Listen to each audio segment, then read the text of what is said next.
हूँ कि 2024 का जो असम्बली का इलेक्शन है, इसमें वोट डालने वाले पे इस बार पहली बार फतवे नहीं लगेंगे।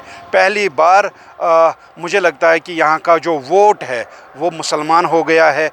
पहली बार किसी को मर्तद नहीं कहा जाएगा। किसने किस को वोट दिया, ये वोटर की ज़ाती ज़िम्मेदारी है और साथ साथ में वोटर की ज़िंदगी भी सलामत रहेगी इस इलेक्शन में।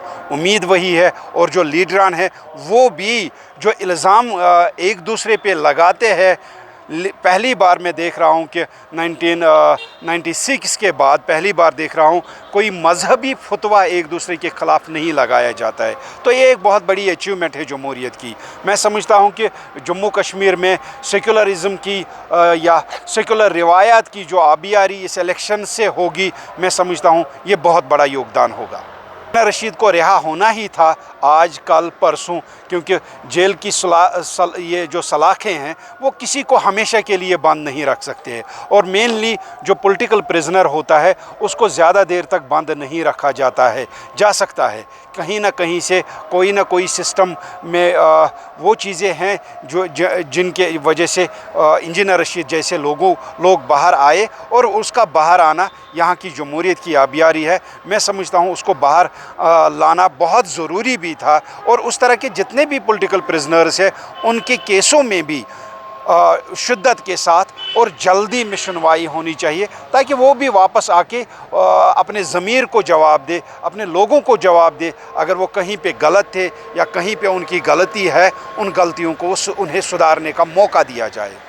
मैं समझता हूँ, देखिए, जहाँ तक जमात इस्लामी या दूसरे हुर्रियत लीडरों का इलेक्शन में हिस्सा लेना ये खुश आइंद है, लेकिन काश ये 2015 में ही हुआ होता, काश ये 2008 में ही हुआ होता, तो शायद बहुत सारी जानें बच जाती। जो ये मेनली जमात इस्लामी और हुर्रियत वालों ने आज स्टैंड लिया है इलेक्शन में हिस्सा लेने का, मुझे लगता है कि उन्होंने अपने डिसीजन में बहुत देरी कर दी। उनको 96 के बाद ही ये यासीन मलिक साहब की तरह कौमी दायरे में आना चाहिए था। वो नहीं आए, देर आए। मुझे लगता है दुरुस्त ही होगा। जमहूरियत में हर किसी को वोट मांगने का हक़ है। हाँ, एक चीज़ ज़रूरी है, किसी मज़हब के नाम पे अगर वोट मांगा जाए, वो मज़हब की भी तज़लील है और उस कौम की भी तज़लील है। मैं समझता हूँ मज़हब के नाम पे बिल्कुल वोट नहीं मांगे जाने चाहिए, चाहे वो हिंदू मज़हब हो या इस्लाम हो हमारा। तो मुझे नहीं लगता है कि ऐसा होना चाहिए जमहूरियत में। फिर भी कहीं ना कहीं हमने देखा इलेक्शन में इस तरह के नारे लगते हैं, ये रूटीन है। लेकिन हमें देखना है 8 अक्टूबर की तरफ हम सबकी निगाहें लगी होंगी, जब वोटर वोट डाल चुका होगा, उसने अपना डिसीजन दिया होगा, तब देख लेंगे हम किसकी थैली में कितने वोट आ गए हैं। और दूसरी बात, इंजीनियर साहब साउथ कश्मीर में रैली कर रहे, खुश आइंद है, क्योंकि उन्हें हक़ है कहीं पे भी जाने का, उन्हें हक़ है किसी भी रैली में हिस्सा लेने का।